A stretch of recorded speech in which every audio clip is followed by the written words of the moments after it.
In 2009, I started the Bakersfield Distance Project, which was a run camp, and I think one of the first run camps. I never heard of it.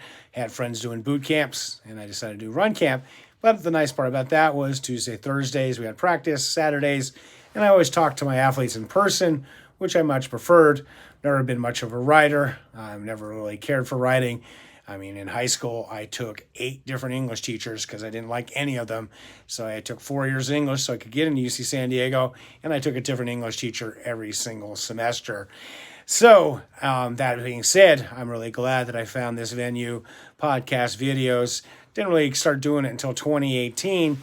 But when I was coaching, I used to do a lot more phone calls and that type of stuff for my online clients, which actually was interesting. Right when I started in 2009, I immediately started coaching, distance coaching. So, and that would be great, with Zoom and stuff like that.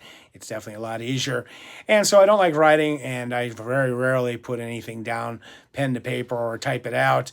And I don't go on social media a whole lot. I do like Instagram, and I retweet on Twitter, but I don't really do anything on my own out there. And from time to time, I check in on Facebook, especially if I'm doing a race or want to follow a race, because so many people use Facebook for that type of thing. And I did that the same when I was coaching. I use a lot of Facebook groups and stuff. And so I'm doing a race, people have been out of it for a while, and I'm doing a 25K and there's a 50K. And it's interesting. Sometimes you see people posting, and this is a post that I thought, well, I would definitely kind of want to respond to, but I don't want to bother writing it out. When you write it out, I just never can get the ideas out of my head onto pen and paper, or as I said, typewriter. I'm so old school. But this one says, "You are all so positive and helpful.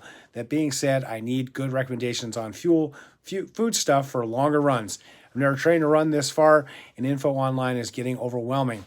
Of course, asking a question like this online, especially on Facebook, you thought you were overwhelmed, you're going to get even more overwhelmed. And one of the things about it that I talk about with food stuff, fuel and food for long runs and stuff, is don't overthink it. There's a reason why you pick up a magazine. Yeah, there are magazines still, and there's so many nutritional product ads. You listen to other podcasts, there's tons of advertising. The nutritional products are the big key ads.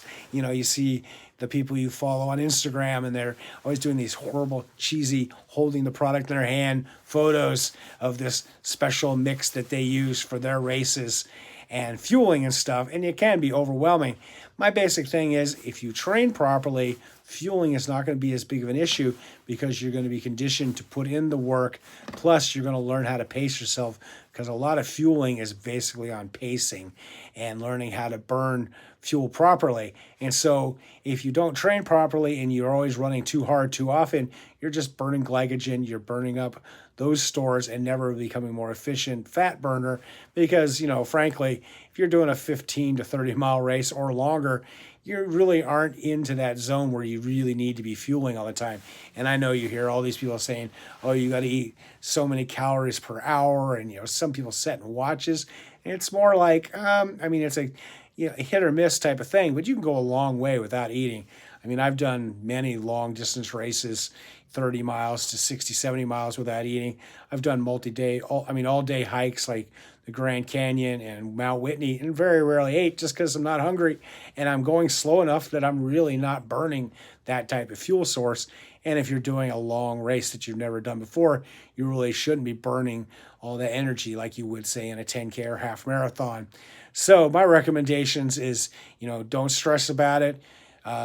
Practice training properly, putting in the right amount of mileage and at the right speeds so that you become more efficient at burning the fuel that you have, and also learning pacing, because a lot of it is just pacing. I see this a lot when I was doing a lot of longer 12-hour and multi-day racing is, people, or 100 miles or any races, you'll see it. People go out too hard, they burn through their glycogen, and then they bonk, and then they have to, fuel back up, or they bonk, they fuel back up. But the problem is, since they went out hard, they're shut down their stomach already, and because they're going hard, all the blood is in their lungs and heart and muscles. And so when you throw food in there, it just comes right back up. You're sick to your stomach. you suffer for a while, and then things finally get settled down, and then you can resume. And like a lot of people end up just drinking some water, and they end up finishing because they slow down to a pace that they can burn the fuel that they already have on board. So don't get too crazy on it. I often tell people too, don't get crazy on some of these specialized products, because you may not be able to get them. They may quit making them. Don't get so precious on this type of thing. And also, I tell people, eat what you liked when you were a kid. 5, 6-year-old you're going to still like it when you're in your later ages.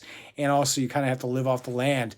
And like when I get to a aid station or race, I just kind of look at it and go, what looks good? Kind of the old joke about, like pregnant women wanting pickles and ice cream and something. Just go with your gut feeling. What do you think needs to be eaten now? A lot of times when I'm in races, I'll pick up grapes and watermelon, things like that. Other times I want something sweet. A lot of times I don't want anything, just a shot of Coke to get going. So, you need to practice it. Nothing new on race day, kind of, but you just got to figure out what you can handle and what you need. But I think more people make mistakes by eating too much, drinking too much, and drinking the wrong things. So that's my take on it. And yes, it is overwhelming. And that's why I'd say, the old kiss it, keep it simple, stupid, and just go with what you would do if you're going to go out for a long day's hike. Bring what you like. And if you've never done that, join a local hike club and go out and hang out with them and just do something easier and just see what you're going to eat during the race.